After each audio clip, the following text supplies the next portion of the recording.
Je m'appelle Étienne, je suis quelqu'un curieux dans la vie, puis je me suis toujours demandé pourquoi la maladie de ma tante s'est vraiment développée dans la quarantaine. En faisant mes recherches, j'ai trouvé la réponse, puis c'est à cause de la pénétrance génétique. C'est quoi la pénétrance génétique? Qu'est-ce que ça mange en hiver? Dans le fond, c'est le pourcentage d'individus qui possèdent un allèle et qui expriment le phénotype associé à celui-ci.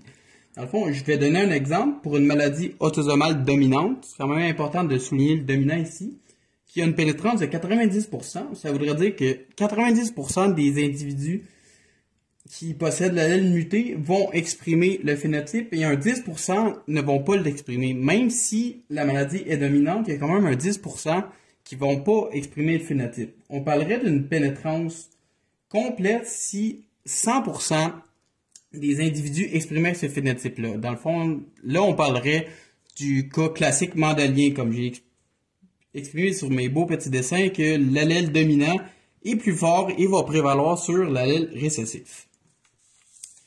On peut voir aussi un peu avec l'arbre généalogique que j'ai fait que ici la pénétrance est incomplète parce qu'on peut voir ici que un des descendants exprime la maladie, mais son père ne l'exprime, n'a pas le phénotype. Ça veut dire que son père a le génotype de la personne malade, mais ne l'exprime pas parce qu'il n'est pas malade. Donc, on peut voir ici que c'est une pénétrance incomplète. Qu'est-ce qui l'influence, la pénétrance? Il y a de un l'âge. Je vais revenir sur l'exemple que j'ai donné avec ma tante, qui a, dans le fond, la maladie de Huntington.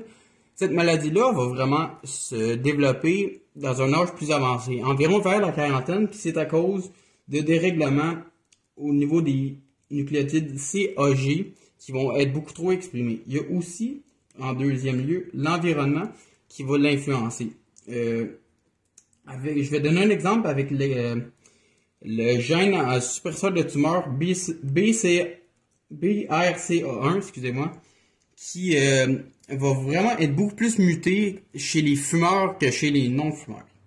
Il y a aussi, en troisième, les interactions avec d'autres gènes. On sait que dans la nature, c'est rare qu'un gène agit tout seul et puis il est souvent polyploïde. Donc, ça arrive souvent que la pénétrance d'un gène va être augmentée ou diminuée parce qu'elle va être en relation avec d'autres gènes.